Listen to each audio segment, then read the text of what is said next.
పేరు వాణి. నేను ఇప్పుడు రిటైర్ అవుతున్న శ్రీ చెట్టి మోహన్ గారు 4వ అమ్మాయిని. యాక్చువల్గా కిందన స్టార్ట్ అయినప్పుడు చాలా మాట్లాడదాం అనుకున్నాను, కానీ ఇప్పుడు మైండ్లో ఏం రావట్లేదు. కానీ ఇప్పుడు నేను మాట్లాడేదాన్ని డైరెక్ట్గా నా హార్ట్ నుంచి వచ్చేవి. ఇందాక మా అక్క చెప్పినట్టు, అంటే అక్క నువ్వు చాలా ఎమోషనల్గా అయ్యో, నాకు కూడా ఏడిపించావు. మా నాన్నగారి జీవితం అనేది ఒక పుస్తకంగా రాస్తే ఎన్ని భాగాలు తీసినా ఇంకా అలా వస్తూనే ఉంటుంది. అంత ఇన్స్పిరేషనల్ జర్నీ.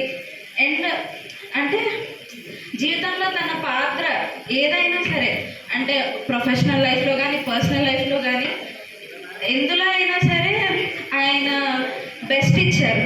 మా ఫాదర్గా మా నలుగురిని చదివించి ఉన్నత విద్యా బుద్ధులాన్ని నేర్పించి సంస్కారం నేర్పించి మమ్మల్ని ఇంత వాళ్ళని చేశారు.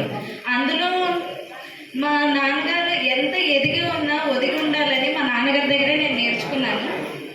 ఇంకా ప్రొఫెషనల్ లైఫ్కి వచ్చేసరికి మా నాన్నగారిది బిజినెస్ ఫీల్డ్, నేను చదివింది MBA బిజినెస్ మేనేజ్మెంట్ గురించి చదివాను. అందులో మాకు విలువలు చెప్తారు. ఒక బిజినెస్ మ్యాన్ ఎలా ఉండాలి, విలువలు ఎలా ఉండాలి, ఒక బిజినెస్ మ్యాన్గా మీరు వచ్చే వాళ్ళకి ఎలా న్యాయం చేయాలి అనేది నేను అక్కడ చదువుకున్నాను. మా నాన్నగారు లైవ్ ఎగ్జాంపుల్ నాకు.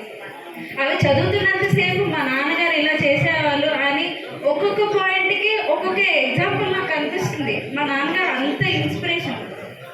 కాబట్టి డాడీ మీరు నాకు చాలా ఇన్స్పిరేషన్. ఎప్పుడు చెప్పలేదు,